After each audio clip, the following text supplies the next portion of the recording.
हमने बंगाल के अंदर ममता बनर्जी से सवाल क्यों पूछा? क्योंकि आरजी का रेप और मर्डर केस पे वो एक्यूज को प्रोटेक्ट करने का प्रयास कर रही थी। मेरा इशू ये है कि इन्हें कॉन्स्पिरेसी के तहत मंदिर बोला है, कोई आप एकदम से नहीं निकला है। ये अखिलेश शासन के वक्त क्या था, आप भूल गए? राकेश जी, कैसे अयोध्या में मंदिरों की घंटी रुकवा दी जाती थी जब पूजा होती थी, क्योंकि अखिलेश उस वक्त समाजवादी पार्टी के शासन का ये ऑर्डर था। अभी तक ये अपोलोजाइज नहीं कर सकते। क्या किसी दूसरे धर्म पे ऐसा बोलेंगे? नहीं बोलेंगे। मोहित खान को क्यों प्रोटेक्ट किया है? क्योंकि वोट बैंक की राजनीति है। आज मैं हिंदू के रूप में आहत हुआ हूं और देश के 100 करोड़ हिंदुओं का इन्हें अपमान किया है। क्या आप आलोचना करना चाहेंगे धर्मेंद्र यादव की इस बात का? आपके एक नेता ने तो कहा था, उदित राज ने, उन्होंने अलबत्ता उसके बाद माफी भी मांग ली, लेकिन हिमाकत देखिए, पहले कहा भी फिर जस्टिफाई भी किया कि राम मंदिर तो अयोध्या में ही है। इतनी जुबान तब नहीं खुली जब मोहित खान का केस सामने आया। तो नहीं माफी मांगे, नहीं तब तो उनको, तब तो अपने वो जो है माननीय सांसद को सीने से लगाए घूम रहे थे। अब आज उनके लड़के के खिलाफ कार्रवाई। ठीक है विशाल जी, एक टिप्पणी वरुण जी की फिर आ रहा हूं। वरुण जी बोलिए।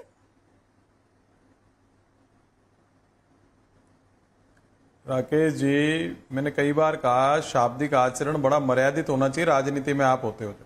अगर किसी पार्टी के आप प्रवक्ता हो, चाहे भारतीय जनता पार्टी हो, चाहे समाजवादी पार्टी, तो आपको एक एक शब्द, क्योंकि आपके शब्द पूरे देश में फ्लोट होते हैं, नेशनल चैनल्स पे जब हम बोलते हैं तो शब्दों का आचरण, उसकी मर्यादा इतना तोल मोल के बोलना चाहिए कि आपकी पार्टी पे कोई फर्क नहीं पड़े। और अभी तो योगी आदित्यनाथ जी की राजनीतिक अस्तित्व की लड़ाई लड़ रहे हैं वो तो, और अखिलेश की भी राजनीतिक, क्योंकि मजबूत है उत्तर प्रदेश में अखिलेश की पार्टी और योगी आदित्यनाथ की फाइट है पॉलिटिकल।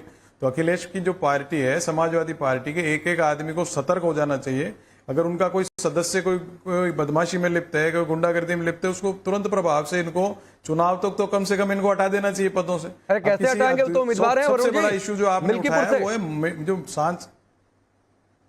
मेरी बात तो सुनो, मैं उसी पे आ रहा हूँ। सबसे बड़ी बात क्या है कि इस समय जो बेटे बेटी हैं, चाहे सांसद हो, मंत्री हो, एमएलए हो, किसी भी पार्टी के, उनके बेटे बेटियों को किस प्रकार से टिकटें दी जा रही है पूरे देश के अंदर, ये राजनीतिक व्यवस्था को तो पैरालाइज करने का ही प्रयास है। अब जब आप पिताजी सांसद हो गए हैं तो उसके बेटे को आप किस बात की टिकट दे रहे हो? ये सब पार्टियों को लागू होना आवश्यक है अगर पॉलिटिकल सिस्टम को कोलैप्स होने से बचाना। ये बहुत बड़ी इश्यू है। और जो एफआईआर हो गई तो ठीक है, किसी ने कंप्लेंट कराई, एफआईआर दर्ज होगी, इन्वेस्टिगेशन होगा, पता लग जाएगा।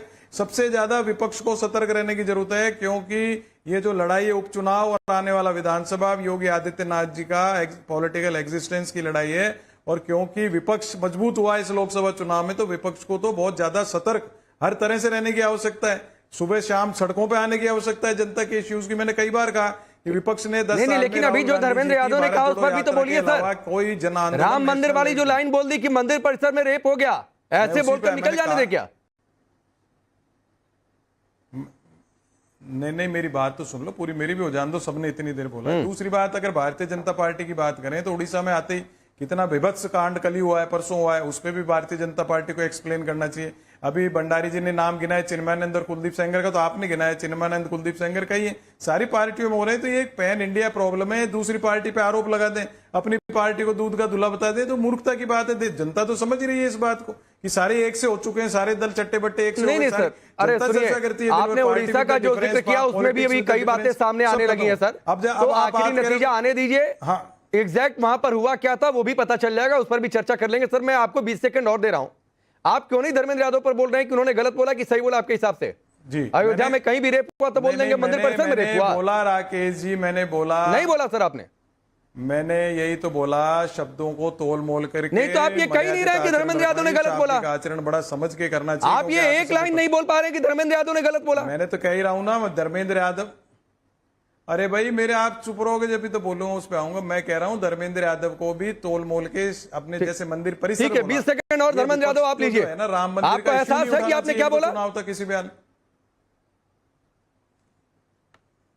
राकेश जी अगर आपको अकेले डिबेट करनी है, हमारे साथी पैनलिस्ट बोलना चाह रहे हैं, आप उनको बीच में बोल रहे हैं, इन पे बोलिए, ये बात बोलिए। अरे अगर आपको अपना लिखित चलाना है तो आप मुझे भी लिख के दे दो। अरे तो मैं राय नहीं धर्मेंद्र यादव, बिल्कुल ये ऐसी बात नहीं है, लेकिन आपने कुछ बात बोली, मुझे ऑब्जेक्शनेबल लगा, तो मैं राय तो लूंगा ना कि धर्मेंद्र यादव ने सही बोला कि गलत बोला। अरे उनकी बात पूरी, अयोध्या में कहीं रेप होगा आप बोल देंगे मंदिर परिसर में रेप हुआ। उनकी बात पूरी होने देते, उनकी बात पूरी होने दीजिए। अब सुनिए, पहले विंध्याचल में रेप हुआ, योगी जी के उसमें सरकार में नहीं हुआ, आप ये बोल दोगे। आपका प्रयागराज में रेप हुआ तो योगी जी की सरकार में नहीं हुआ, मेरठ में रेप हुआ तो योगी जी की सरकार में नहीं हुआ। प्लीज आप इसको नहीं बोल सकते, आप मेरी बात समझिए। विंध्याचल में हो, अयोध्या में हो, या फिर यूपी के किसी भी दूसरे शहर में हो सर, तो उसमें जितने धार्मिक स्थान उस शहर में होंगे, आप ये नहीं कह देंगे विंध्याचल में हुआ तो बोलिए विंध्याचल में हुआ, ये नहीं कहेंगे कि विंध्याचल मंदिर के अंदर हो गया। आप अयोध्या में हुआ तो अयोध्या में बोलिए, ये नहीं बोलेंगे कि अयोध्या मंदिर परिसर के अंदर हो गया, तो ये नहीं बोलेंगे सर।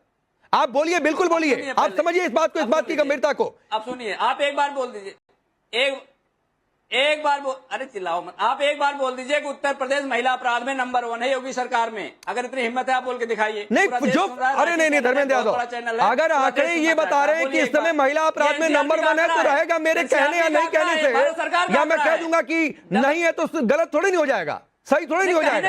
आपके राज्य में पहली बार सपा राज में यूपी अपराधों में नंबर 1 हो गया था, 5 अपराधों में। एक आखिरी जवाब प्रदीप भंडारी, क्योंकि अमेरिका से खास रिपोर्ट आई है, वो दिखा रहा है। महिला अपराध में उत्तर प्रदेश नंबर 1 मैंने बताया, दलित के साथ मैं कह रहा हूं देखिए, बात होती है एक्शन की। ये रहे जब कांग्रेस शासन में हुआ करती थी, ये मिनिस्ट्री ऑफ होम अफेयर्स की रिपोर्ट है, इकोनॉमिक टाइम्स ने रिपोर्ट किया है, जो टाइम्स ऑफ इंडिया का सिस्टर न्यूज़पेपर है। एमएचए की रिपोर्ट ने यह कंफर्म करा था कि उत्तर प्रदेश में अखिलेश शासन के अंदर महिलाएं और बच्चियां कब सबसे अगर असुरक्षित पूरे देश में कहीं हैं तो वो अखिलेश शासन में, और उस वक्त कांग्रेस की सरकार थी। ये रही रिपोर्ट 2013 की। तो ये जितना झूठ फैलाना है इनको फैलाइए। अब मैं आपको सपा का इतिहास बताता हूं। जो जितना बड़ा गुंडा वो उतना बड़ा सपा का नेता।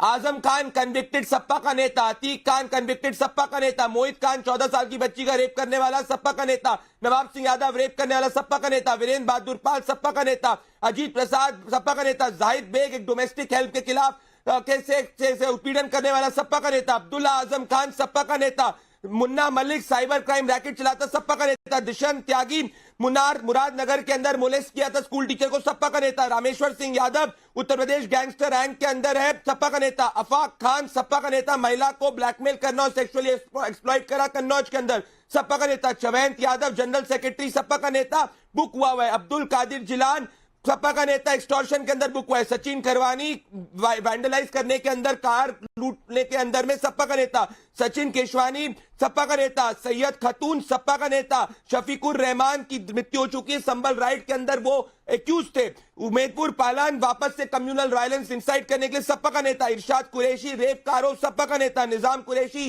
रेप का रायट का आरोप सपा का नेता, और अवधेश प्रसाद जिससे राहुल गांधी और अखिलेश यादव अयोध्या का राजा बताते हैं, उनका बेटा जो है वो 15 लोगों की गाड़ियों के साथ आके गरीब को उत्पीड़न करता है, उससे लैंड ग्रैब करता है, समाजवादी पार्टी का नेता। और एक भी केस में अखिलेश यादव ये नहीं कहा कि कार्रवाई न्याय पूर्वक होनी चाहिए। अगर मान लीजिए कि एफआईआर जो है राकेश जी वो गलत एफआईआर है, जाइए कोर्ट में, कोर्ट से लेके आइए जो कोर्ट ने कहा है, परंतु नहीं, ये सिर्फ और सिर्फ बलात्कारियों और गुंडों के साथ खड़े होते। और आज 37 सीट है, ऐसे हाल है, कल को इनकी सरकार आ जाएगी तो बताता हूं क्या करते थे ये इनकी सरकार के वक्त में 699 मर्डर।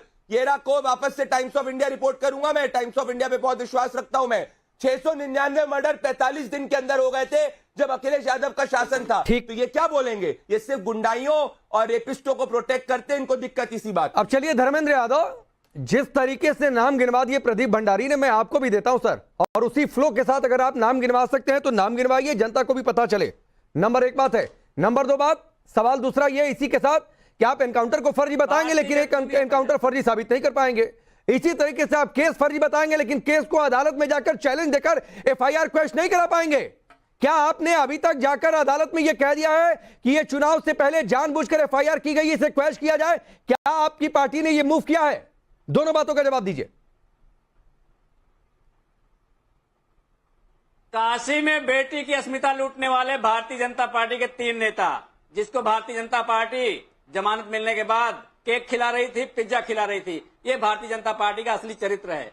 बिल्किस बानो के रेपिस्टों को भारतीय जनता पार्टी माला पहनाती है, ये भारतीय जनता पार्टी की नीच मानसिकता है। भारतीय जनता पार्टी मणिपुर में बेटियों के खिलाफ हो रहे अत्याचार पर नहीं बोल सकती है, भारतीय जनता पार्टी की जो चरित्र है वो दिखाता है। प्रज्वल रेवन्ना अपनी मां की उम्र की महिला के साथ रेप करता है और मोदी जी उसका हाथ पकड़ के बोलते हैं कि प्रज्वल रेवन्ना को वोट दीजिए और उसको वोट देंगे तो आप हमें वोट देंगे। ये चरित्र भारतीय जनता पार्टी का है।